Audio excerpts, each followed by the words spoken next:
Araw mga bata. Magandang araw din po. Kumusta kayo? Okay lang po. Mabuti. Ngayon, bago tayo magsimula, maaari muna kayo magsitayo para sa ating panimulang panalangin. Ngayon, Ella, pwede mo bang simulan ang ating panimulang panalangin? Sa ngalan ng Ama, ng Anak, ng Espiritu Santo. Amen. Panginoon, gabayan niyo po kami sa aming talalakayin ngayong araw. Nawa po ay may matutunan kami sa aming ngayon. Amen. Ngayon mga bata, bago kayo magsiupo, ayusin muna ninyo ang mga bangko at pulutin ang mga basura na makikita niyo at itapon sa tamang basurahan. Okay ba yun? Mahusay. Ngayon mga bata, dadako muna tayo ngayon sa pag-check ng liban ngayong araw. Ngayon, pag tinawag po ang inyong pangalan, sasabihin niyo lamang ang inyong apelyido. Okay ba yun? Opo! Nicole? Natividad po. Ella? Gasa po. Rusty? Tumawa po. Mahusay, dahil wala tuliban ngayong araw, maaari niyong palakpakan ang inyong mga sarili. Ngayon mga bata, dadako tayo sa aalamin ko kung may natandaan kayo sa tinalakay natin kahapon. Ella, may naalala ka pa sa tinalakay natin kahapon? Tungkol po sa pandiwa.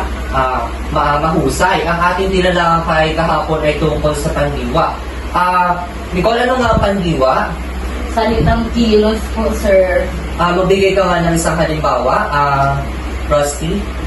Pagtalon po. Mahusay. Ang tinalakay natin kahapon ay tungkol sa pandiwa. Ngayon, bago ang lahat, bago tayo magtalakay ng panibagong aralin ay meron akong inhandang isang awitin. Handa na ba kayo mga bata? Okay. Pero bago ang lahat, mayroon akong mga alintuntunin sa silid-aralan na dapat yung sundin. Ang gusto ni teacher kapag nagtatalakay tayo mamaya ay gusto ko ay tahimik kayo. Pwede ba yon mga bata?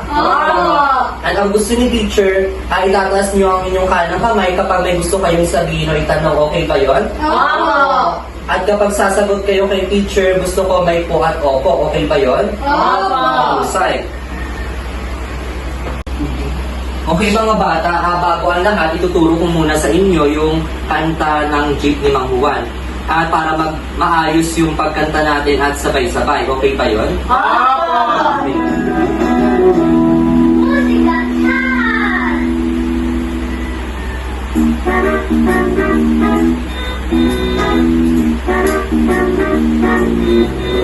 Ang jeep ni Mang Juan may butas sa gulong. Ang jeep ni Mang Juan may butas sa gulong. Ang jeep ni Mang Juan may butas sa gulong. Kaya tinakpan niya ng mabugang.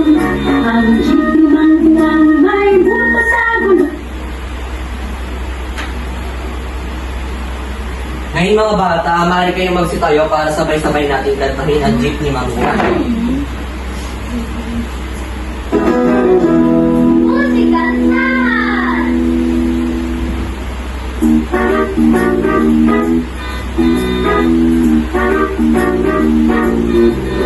Ang jeep ni Mang Juan may butas sa gulong. Ang jeep ni Mang Juan may butas sa gulong. Ang jeep ni Mang Juan may butas sa gulong. Kaya tinakpan niya ng mabugang.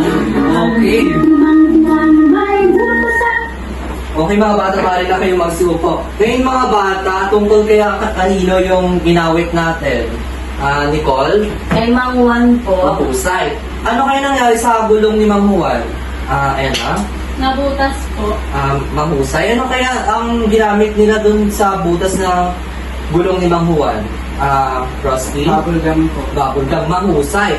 Ngayon ay alam niyo talaga yung ating inawit. Ngayon, bago ang lahat at bago tayo magtalakay ng panibagong aralin, may inihanda ako bagong aktibidad para ngayong araw.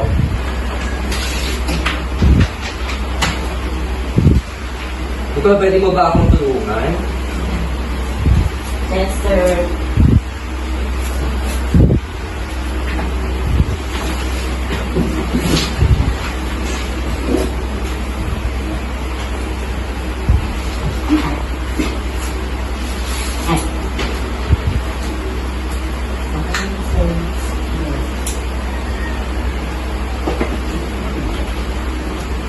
Mga bata, basahin nyo nga ang panuto. Ilagay ang salitang prutas, hayop at halaman base sa larawang inyong nakikita. Ngayon mga bata, base sa panuto, ilalagay nyo lang kung yung salitang prutas, hayop at halaman na makikita nyo sa larawan. Naiintindihan ba mga bata? Opo! Okay, sino kaya ang gusto sumagot sa number 1? Nicole?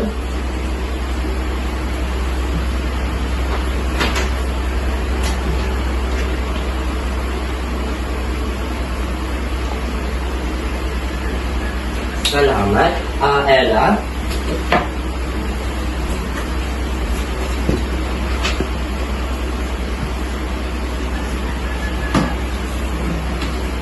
Salamat. Rosti?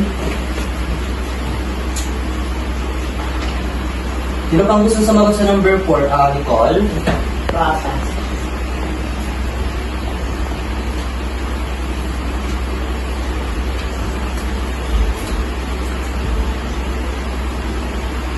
Ella, sa number 5?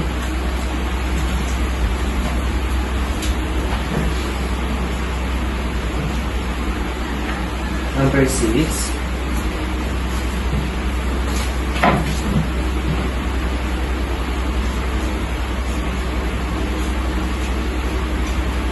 Salamat. Ngayon mga bata, i-check natin ang inyong ginawa kung tama at kumbaga ay may natutunan kayo ngayong araw. Ngayon mga bata ay tama kaya ang number 1, halaman? Opo! Ang number 2 kaya hayop? Opo! Number 3 kaya? Opo! Number 4? Opo! Number 5? Opo! Number 6? Opo! Sino sa inyo nakakuha ng mataas na grado? Okay. Alam nyo ba ang mga bata magaling club? Hindi po! Ay, tutulong muna ni teacher dahil lahat kayo ay tama. Maaari kayong deserve nyong bigyan ng magaling club. Okay pa yon? Opo! Ngayon ko lang yon. 1, 2, 3, 1, 2, 3. Magaling, magaling, magaling, magaling. Okay ba yon? Opo!